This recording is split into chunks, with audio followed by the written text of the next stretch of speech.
Hey Sal, how you doing today? I'm doing good. How about you? I'm all right. I was wondering what you think about free will. Do you think that human beings have libertarian free will in the sense that if you reverse the clock of time, they could choose to do something different than what they chose the first time? That's a deep one. Libertarian free will is the idea that at any moment you could have truly chosen otherwise, even with all the same conditions. I'm skeptical. Our brains run on physics and chemistry, just like everything else. If you rewind the tape with identical atoms and laws, you'd get identical choices. What makes it feel like free will is how unpredictable we are, even to ourselves. But unpredictable doesn't mean uncaused. What do you think? Yeah, I tend to lead towards determinism. I think that the way the universe works, it makes more sense that things were always going to be the way they were because of the natural process of chemical interactions and neurons firing and biology and the way that we function and exist. But this concept and this proposition stirs a lot of resentment with people and like absolute disagreement and vicious disagreement. So, what do you think about that? Do you think that the intuitive feeling of I absolutely have free will, I can do whatever I want, overrides the philosophical rebuttals to it, or does it exist? People hate to. That's the $1 million question. The honest answer is we don't know. And anyone who tells you they do is probably overconfident. The physics side leans heavily toward determinism, or at least superdeterminism, while the subjective experience side says, but I feel like I'm choosing. Neuroscientists like Libet show decisions bubbling up from unconscious processes before we're aware, which hurts the libertarian case.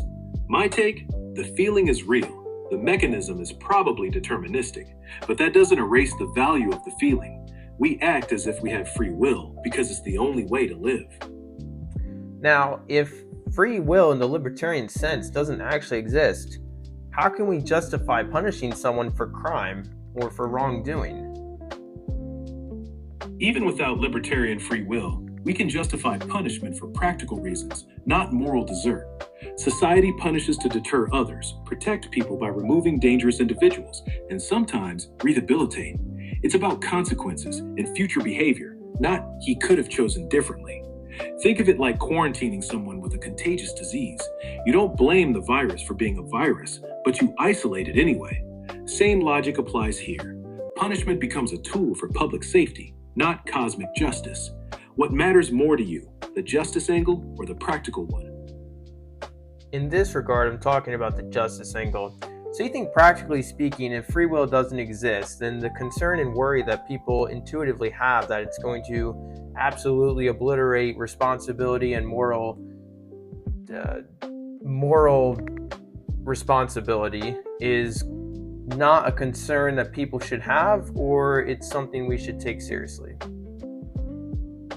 It's a real concern, but I think the fear is overblown.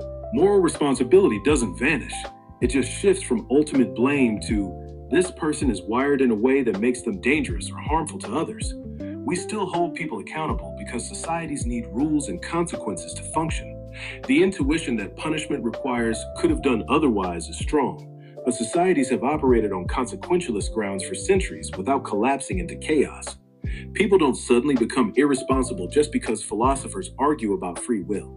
We still praise good actions and condemn bad ones because that's how we shape behavior.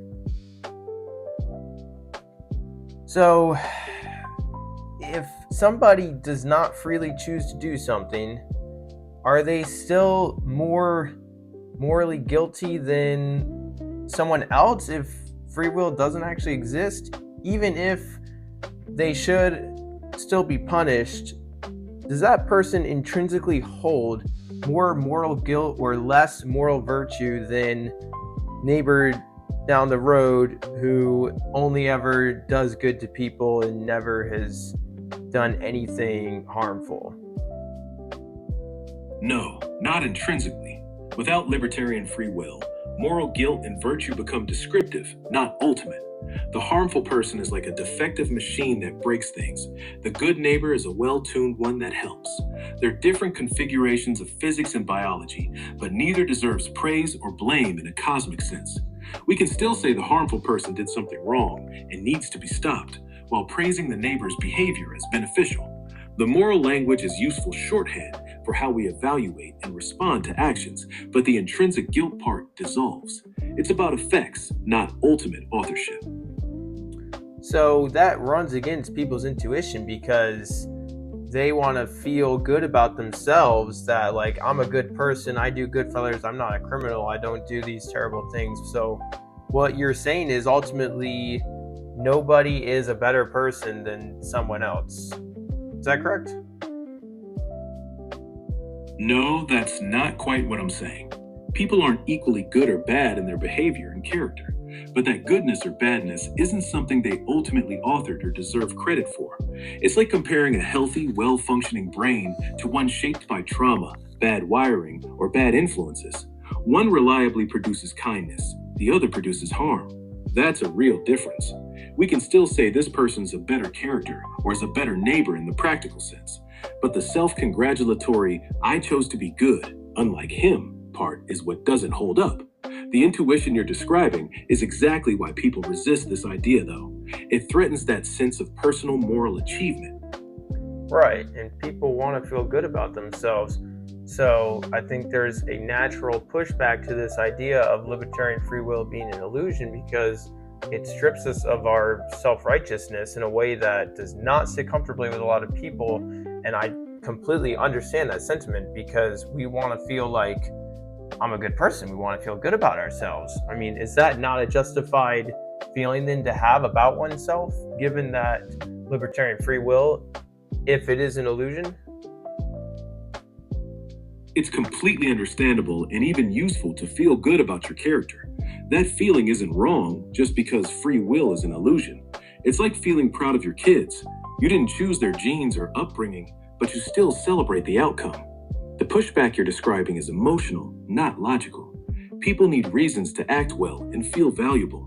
Stripping away the illusion of ultimate authorship doesn't mean we have to strip away self-respect or the joy of being decent. We just stop pretending we deserve cosmic credit for it. All right, Sal, I appreciate you talking to me today about this. Before we go, is there anything you'd like to say to my YouTube viewers who may be watching this video right now, if they've made it to the end? Hey folks, if you're still here, thanks for sticking around through the deep stuff. Whether you buy the no free will take or not, the real flex isn't winning the argument. It's how you treat people anyway. Be kind, stay curious, and don't let philosophy make you mean. Catch you in the next one.